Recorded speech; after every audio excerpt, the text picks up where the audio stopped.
함께 보신 대로 위대한 아버지 딕은 그의 사랑하는 아들 릭을 위해서 그가 가지고 있는 모든 수고와 노력을 아끼지 않고 정말 진정한 희생이라는 것이 무엇인지를 보여주는 그런 정말 멋있는 아버지인 것 같습니다. 달리고 싶다는 아들의 말 한마디에 아버지는 그의 모든 인생을 다 쏟아부었습니다.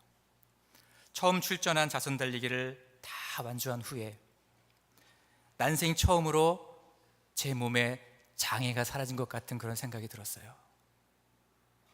이 아들의 이러한 한마디가 또 아버지의 가슴속에 새겨지게 되고, 비록 몸은 불편하지만 누구보다도 뜨거운 심장을 가진 아들 릭을 위해서 자신이 그의 건강한 몸이 되어줘야 되겠다 이렇게 결심을 하게 됩니다.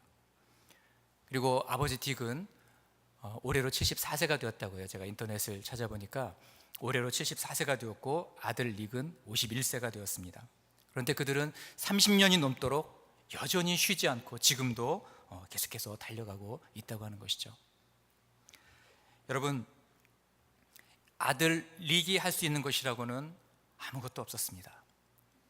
그저 아버지가 끌어주는 보트나 자전거 위에 누워있는 것뿐이었습니다. 그는 바다를 건너고 미국 대륙을 횡단하고 그리고 그 뜨거운 용암지대를 달려가는 동안에 아무것도 할 필요가 없었습니다. 왜냐하면 그에게는 아버지가 있었기 때문입니다.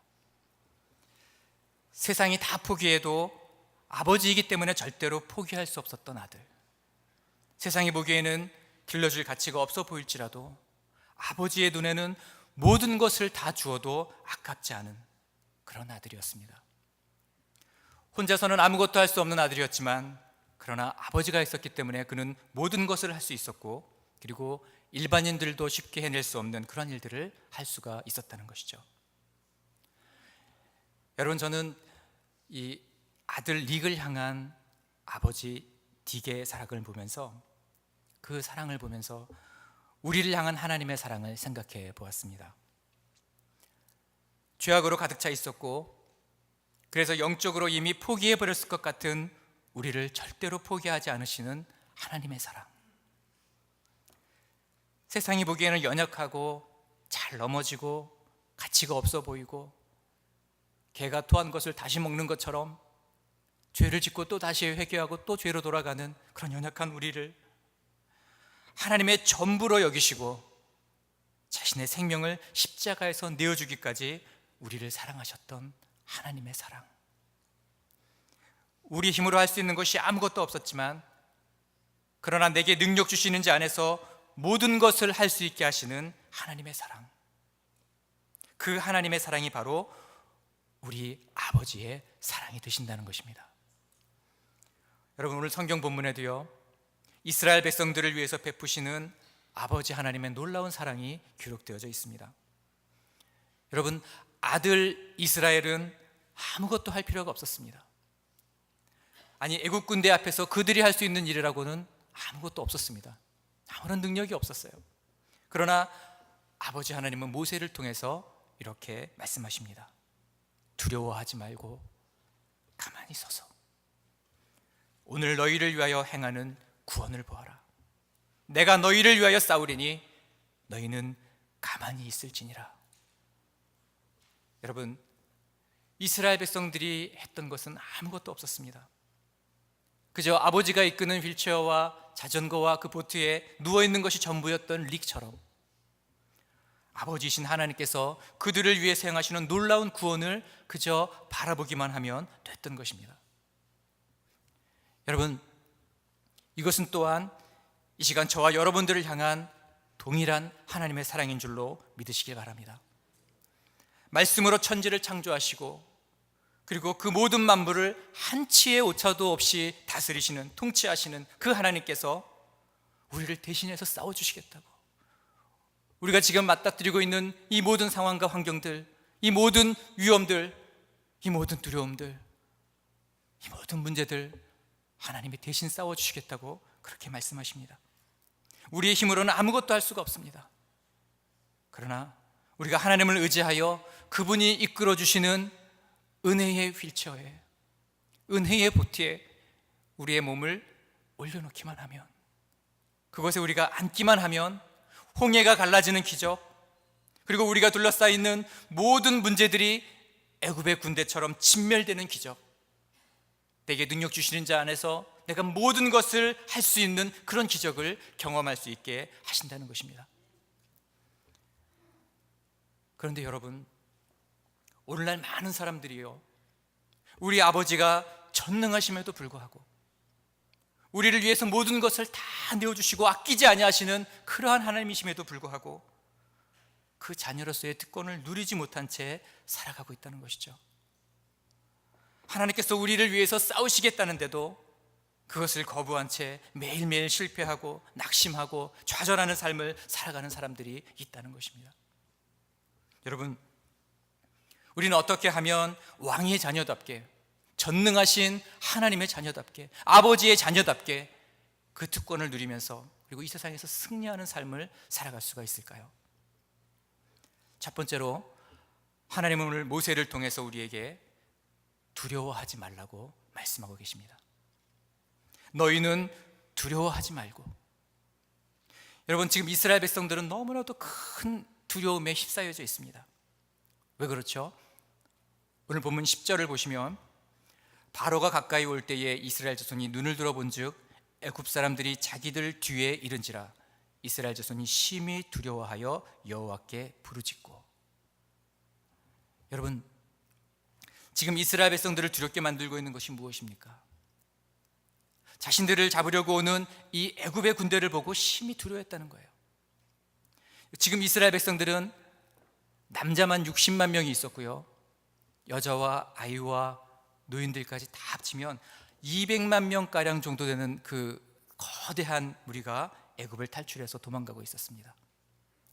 그런데 이 막강한 군사력을 가진 이 애굽의 병사들이, 특별히 성경을 보면 특별병거 600승과 특별히 제작한 그런 600승의 병거를 타고, 그리고 그 밖에 애굽에 있는 모든 병거들을 다 모아서 이스라엘 백성들을 잡기 위해서 지금 쫓아오고 있다고 성경은 기록하고 있어요. 아주 기동력 있게 힘차게 달려오고 있습니다. 이스라엘 백성들은 너무 인원이 많아요. 어린아이도 있고 여자들도 있고 나이 많으신 노인들도 있고 빨리 도망갈 수가 없어요. 그런데 지금 이스라엘 백성들은 급하게 말을 몰아서, 병거를 몰아서 쫓아오고 있다고 하는 것이죠.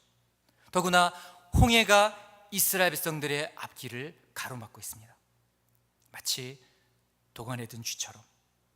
이제 애국 군대에게 붙잡히는 것은 시간 문제였습니다.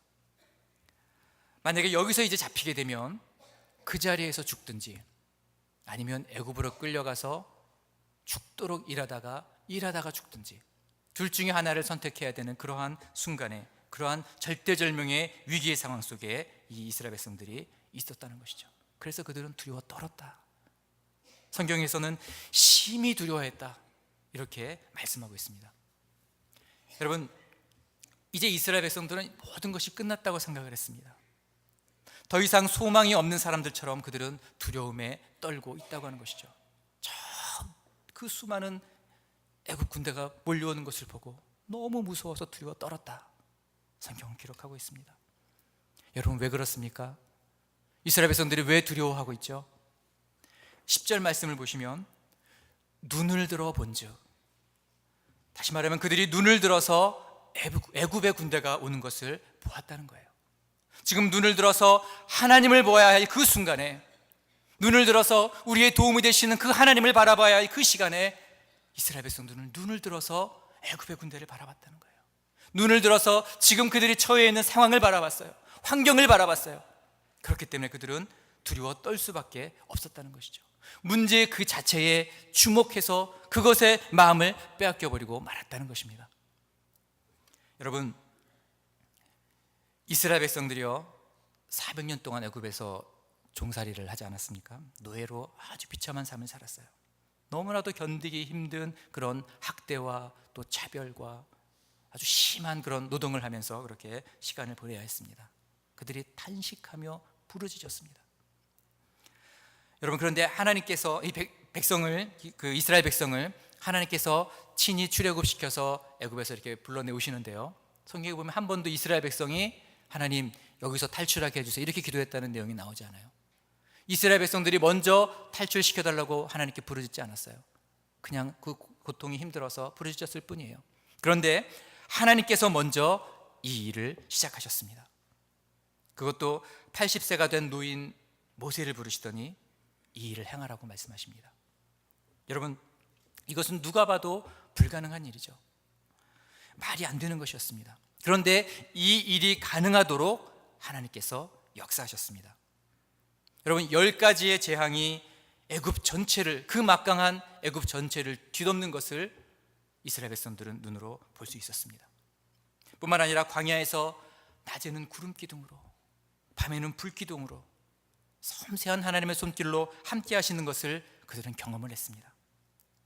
그런데도 이스라엘 백성들은 이 위기의 순간에 그 전능하신 하나님, 눈을 들어서 그 하나님을 바라본 것이 아니라 환경을 바라봤기 때문에, 애국 군대를 바라봤기 때문에 두려움에 떨 수밖에 없었다는 것이죠.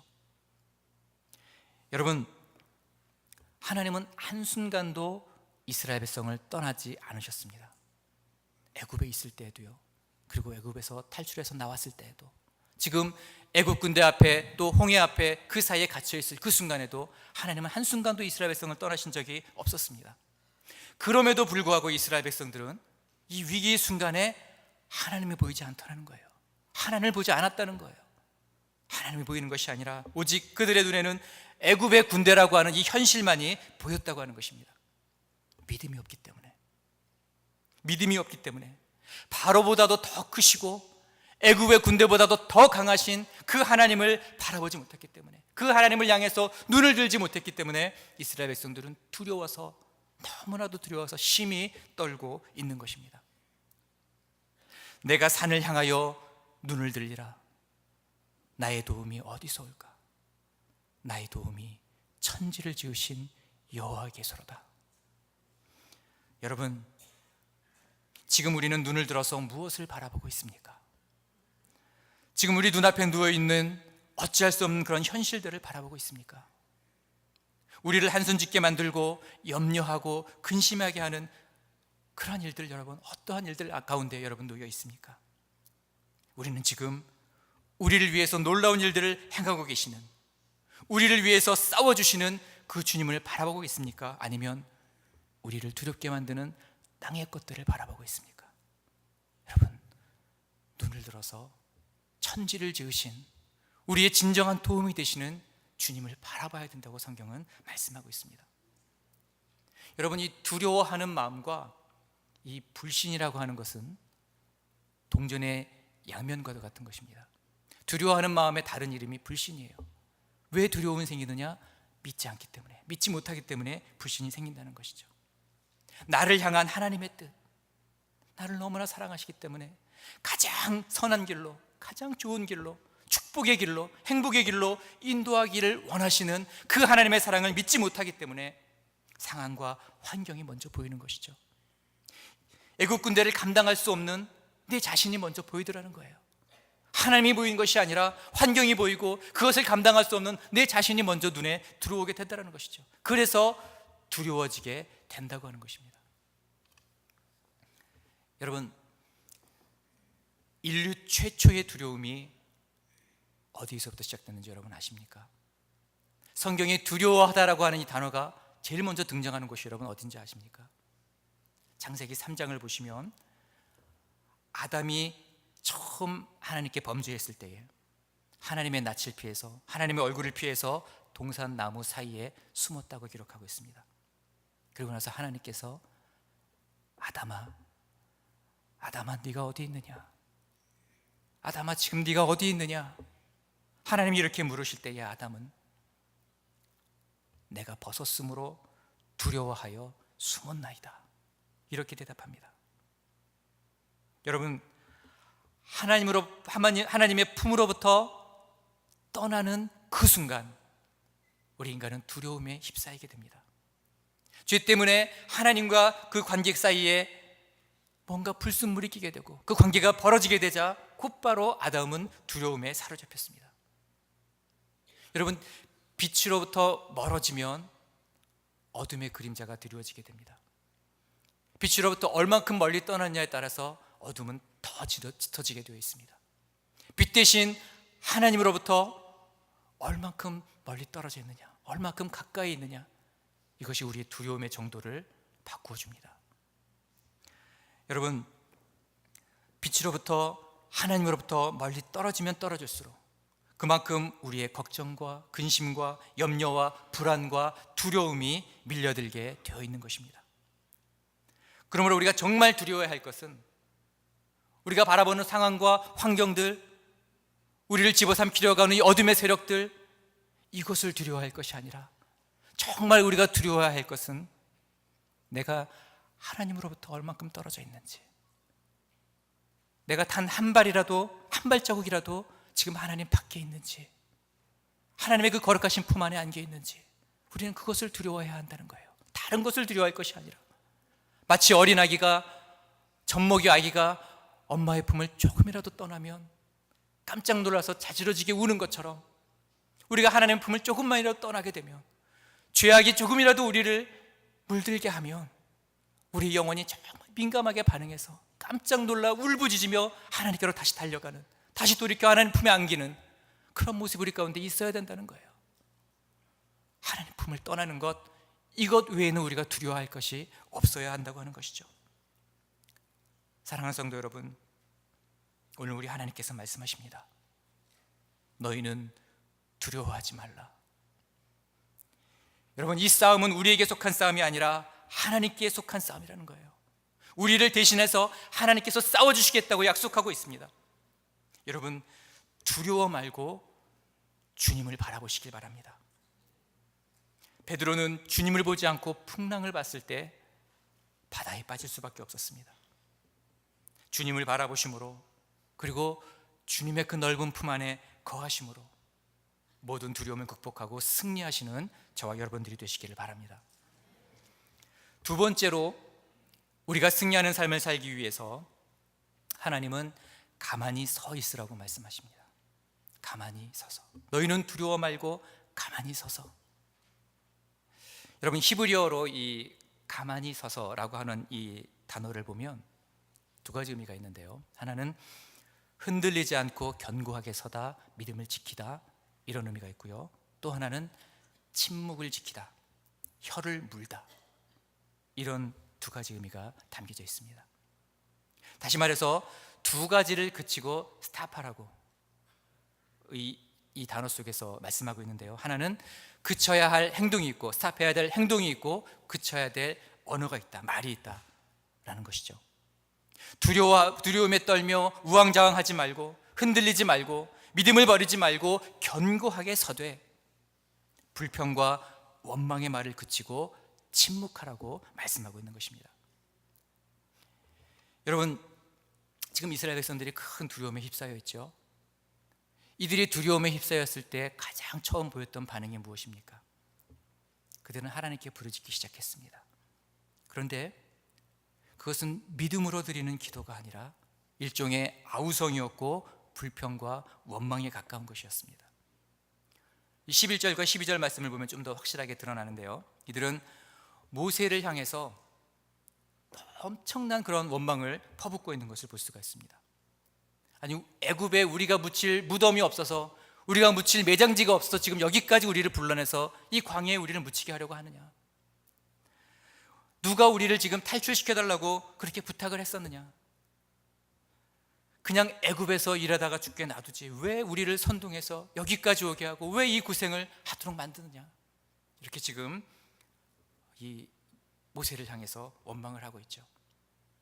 그런데 여러분, 이것은 모세를 향한 불평인 동시에 이 모든 일을 행하시는 하나님을 향한 원망이기도 했습니다.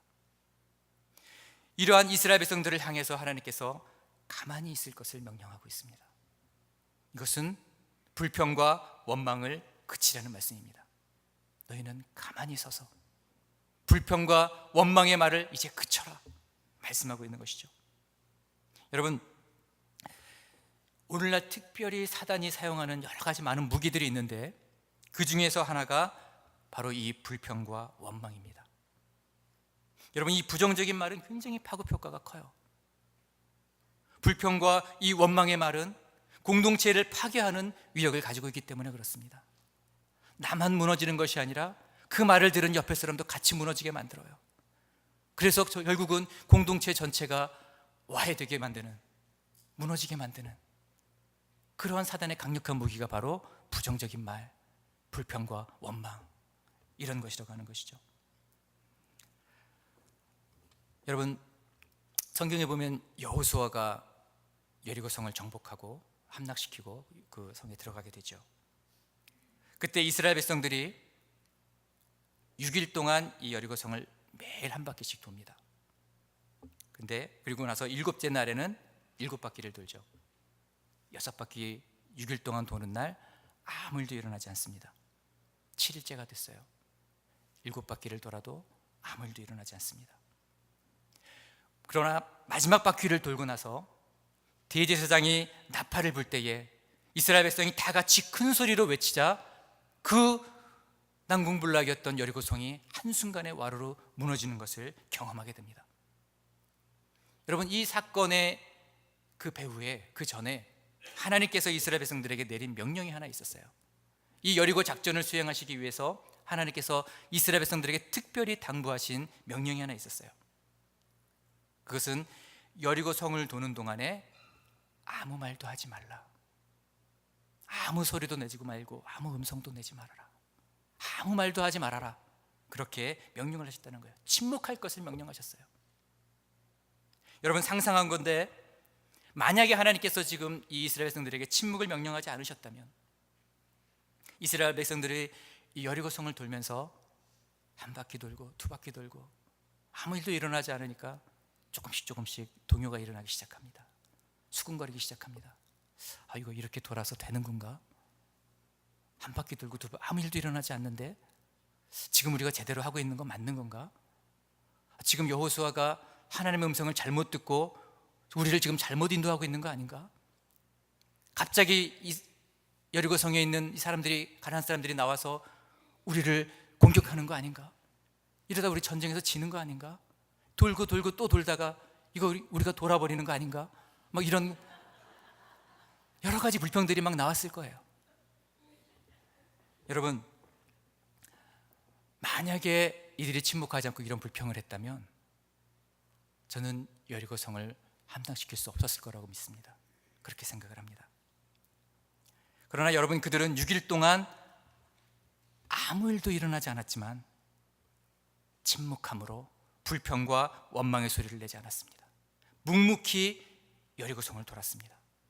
결국 7일째 되던 날 하나님의 때가 이르자 여리고 성이 무너지는 것을 경험하게 되었다는 것입니다. 불평과 원망을 그치고 침묵하였더니 하나님께서 그것을 사용하셔서 그들의 마음이 입으로 다 쏟아버리는 것이 아니라 마음이 하나님께 모아지게 되고 하나님께서 그 마음을 받으시고 7일째 되던 날 놀라운 하나님의 기적을 경험하게 하셨다고 하는 것이죠. 사랑하는 성도 여러분, 그러므로 우리도 특별히 이 부정적인 말과 불평과 원망과 비판과 다툼의 말을 그쳐야 합니다. 그 어느 때보다도 중요한 일들을 앞두고 있을 때에 여리고 성을 무너뜨려야 한다든지 애굽의 군대 앞에서 홍해 가운데에 지금 놓여있는 이 위험한 상황이라든지 아주 중요한 순간에 이르렀을 때에 우리는 특별히 말을 조심해야 됩니다. 부정적인 말, 불평과 원망이 섞인 말, 다른 사람들의 마음에 상처를 주는 말, 이런 말들을 그쳐야 한다고 하는 것이죠. 더 조심하고 오히려 긍정적인 말, 감사의 말, 격려와 축복의 언어로 채워야 한다고 하는 것이죠. 여러분, 지금 우리 웨스트힐 장로교회는 창립 30주년을 맞는 너무나도 소중한 해를 우리가 지금 지내고 있습니다. 앞으로 몇 주 후면은 부활절 칸타타가 있고요. 그리고 또 일꾼을 선출하는 일들도 있게 될 것입니다.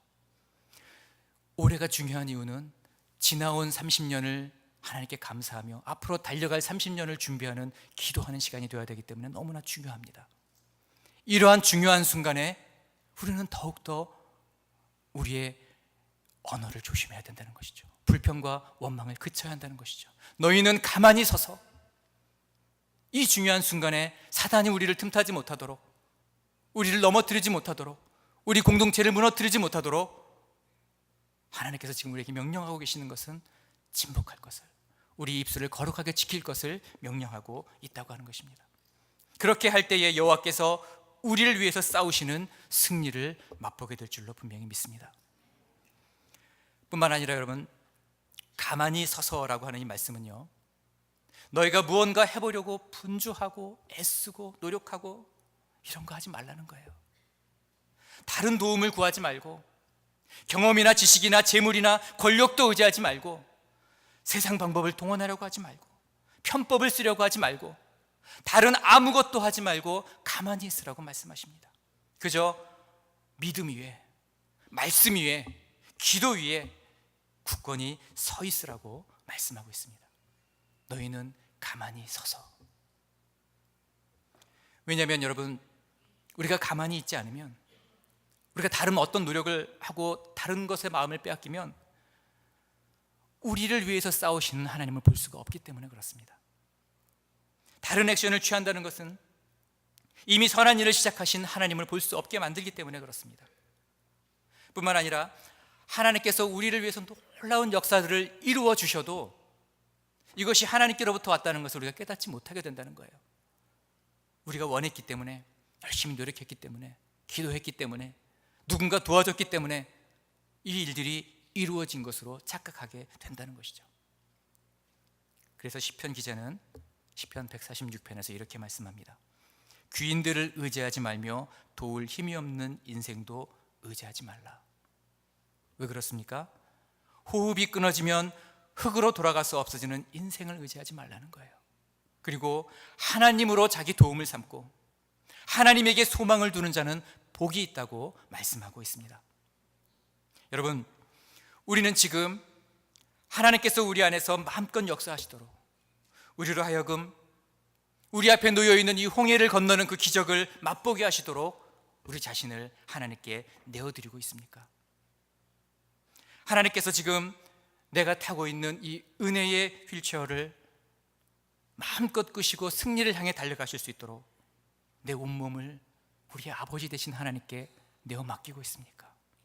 몸뿐만 아니라 우리의 마음과 우리의 계획과 우리의 생각과 우리의 모든 것을 다 하나님께 내어 맡기고 있습니까? 여러분, 지금 우리는 가만히 있어야 합니다. 애국 군대를 바라보므로 흔들리지 말고 불평과 원망의 말을 그치고 하나님의 하나님 되심을 인정하고 하나님께서 일하시도록, 하나님께서 우리를 위해서 싸우시도록 우리의 주권과 우리의 마음과 생각과 뜻과 의지를 주님께 내어드림으로 승리를 경험하시는 저와 여러분들이 되시기를 간절히 바랍니다. 마지막으로 하나님은 모세를 통해서 하나님께서 우리를 위하여 행하시는 구원을 보라고 말씀하고 있습니다. 여러분, 하나님께서 이 이스라엘 백성들을 지금 너무나 어려운 상황 가운데 처하게 만드셨어요. 마치 도간에 든 쥐처럼 홍해와 이 애국 군대 사이에 이렇게 몰아넣으셨어요. 그런데 여러분, 이것은 하나님의 실수가 아니라 하나님의 놀라운 섭리였습니다. 전능하신 하나님은 여러분 결코 실수가 없으신 분이세요. 우리가 당장은 이해할 수 없는 길들이 보일 때라도, 당장은 우리의 생각으로, 우리 상식으로, 우리의 경험으로 이해할 수 없는 일들이 벌어진다 할지라도 천지 만물을 지으신 우리 여호와 하나님은 결코 실수가 없는 줄로 믿으시길 바랍니다. 여러분, 지금 이것은 하나님의 놀라운 능력을 나타내 보여주시기 위함이고, 어떻게 이스라엘 백성들을 구원하여 주시는지 그것을 보게 하여 주시기 위함이었습니다. 기적적으로 홍해가 갈라지고 그 강을 건너게 될 뿐만 아니라 애국 군대가 몰살당하는 것을 보게 함으로 여호와 하나님께서 이스라엘을 위해서 예비하신 그 구원이 완전한 것임을, 조금도 오차가 없이 너무나도 완벽하고 완전한 것임을 이스라엘 백성들에게 보여주기를 원하셨다는 것이죠. 여러분, 이 구원이 다른 곳에서 온 것이 아니라 여호와 하나님께로부터 말미암은 것을 분명하게 보여주시기 위해서 때로는 이런 상황 가운데에 이스라엘 백성들이 처하는 것을 하나님께서 허락하실 때도 있다는 것입니다. 여러분, 지금 이스라엘 백성들이 이 구원을 위해서 한 것은 아무것도 없었습니다. 그들은 단 한 사람의 애굽 사람과 싸울 필요가 없었습니다. 그들은 단 한 컵의 홍해의 물도 퍼낼 필요가 없었습니다. 그들은 그저 가만히 서서 오늘날 여호와께서 행하시는 구원을 바라보기만 하면 그것으로 충분했다고 하는 것입니다. 여러분, 이것은 전적인 하나님의 은혜였고 하나님의 선물이었습니다. 여러분, 아마도 상상컨대요, 지금 이스라엘 민족들을 막 쫓아오고 있는 이 애굽 사람들은 이스라엘들을, 민족들을 비웃고 그리고 그들의 하나님을 어쩌면 조롱했을지도 모릅니다. 마치 큰 사자가 조그만 토끼 하나를 장난감처럼 몰면서 이렇게 놀이개로 삼듯이 아마 이스라엘을 아마 그런 심정으로 쫓아왔던 것 같아요. 너무나 뻔한 싸움이기 때문에. 홍해 앞 이 비하이롯이라고 하는 이 땅이 이제 이스라엘의 무덤이 될 것이라고 그들은 생각했습니다. 이제 끝장이라고 생각했을 것입니다. 그러나 여러분, 오히려 이러한 위기는 이스라엘에게 있어서 커다란 축복이 아닐 수가 없었습니다. 그들은 가장 연약했기 때문에 가장 강하신 하나님의 구원의 손길을 경험할 수가 있었습니다. 모두가 고난이라고 생각하고 모두가 끝이라고 생각했지만, 그러나 그것은 축복이었고 생명의 시작이었다고 하는 것이죠. 여러분, 고난은 축복의 다른 이름이라는 것을 여러분 기억하시길 바랍니다. 왜냐하면 하나님께서 우리를 위해서 싸워주시는 우리의 아버지가 되시기 때문입니다. 우리에게 가장 귀한 것을 주신 것을 기뻐하시는 분이 바로 우리의 아버지시기 때문입니다. 여러분, 지금 잠시 우리에게 고난이 있다면, 지금 잠시 우리가 넘어야 될 어떤 산이 있다면, 그런 풍랑 가운데 우리가 있다면, 여러분, 그것은 더 큰 축복을 주시기 위한 전주곡에 지나지 않다는 것을 여러분 기억하시길 바랍니다. 하나님이 얼마나 완벽한 구원을 우리에게 베풀어 주시는지, 하나님의 그 손길이 얼마나 강력하신지, 우리를 얼마나 사랑하시는지, 어느 누구도 빼앗을 수 없는 그 사랑을 우리에게 분명하게 보여주시기 위한 하나님의 축복의 도구가 된다고 하는 것입니다. 여러분, 무엇이 우리를 향한 하나님의 사랑을 막을 수 있겠습니까? 한낱 인간의 아비도 자기 아들을 위해서 정말 모든 수고와 헌신을 아끼지 않는데, 직장도 버리고 자기 모든 삶도 다 포기해버리고 아들을 위해서 모든 그 노력을 다 들여서 희생을 하는데, 하물며 하늘에 계신 우리 아버지께서 우리를 위하여 아들을 아낌없이 내어주신 그분이 더 귀한 것으로, 더 크고 놀랍고 더 비밀스러운 것으로 우리에게 주시지 않겠습니까? 그러므로 우리는 끝까지 하나님을 신뢰하고 믿음으로 나아가야 할 것입니다.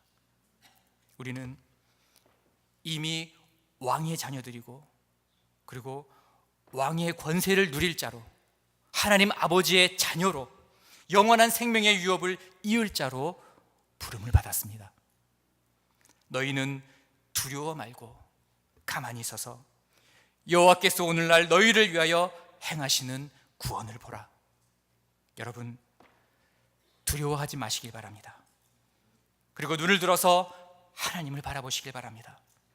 불평과 원망의 말을 그치고 세상의 헛된 것들을 의지하지 말고 우리를 위하여 친히 싸우시는 그 하나님을 의지함으로 능력 있게 이 땅을 살아가며, 그리고 위기를 축복으로 바꾸어 날마다 승리를 경험하시는 저 여러분들이 되시기를 주님의 이름으로 축원합니다. 기도하겠습니다. 살아계신 하나님 아버지, 언제나 변함없는 사랑과 다음 없는 사랑으로 우리를 인도하여 주시니 감사합니다. 우리가 죄의 노예로 살아갈 때에 우리를 불러주시고 구원의 강을 건너 하나님의 백성으로, 하나님의 자녀로 삼아주시니 감사합니다. 간절히 소원하옵기는 하나님, 어떠한 상황에 있든지, 어떠한 시험이 우리를 위협하든지, 무슨 일을 만나든지 눈을 들어 우리의 도움이 되시는 하나님을 바라보게 하시고 모든 두려움을 버리고 견고한 믿음으로 나아가게 하여 주시옵소서. 하나님을 의지하고 하나님의 음성에 귀를 기울이는 것보다, 기도하는 것보다 다른 인간적인 방법들이 앞서지 않게 하시고 우리의 입술을 거룩하게 하사 공동체를 세우는 입술, 하나님께서 행하신 일들을 찬양하는 입술, 생명을 살리는 입술이 되게 하여 주시옵소서. 그리하여 우리를 위하여 싸우시는 아버지 하나님을 바라보게 하시고 오늘 우리를 위하여 행하시는 구원을 목도하는 귀한 하나님의 백성들이 되게 하여 주시옵소서. 예수님의 이름으로 기도합니다. 아멘.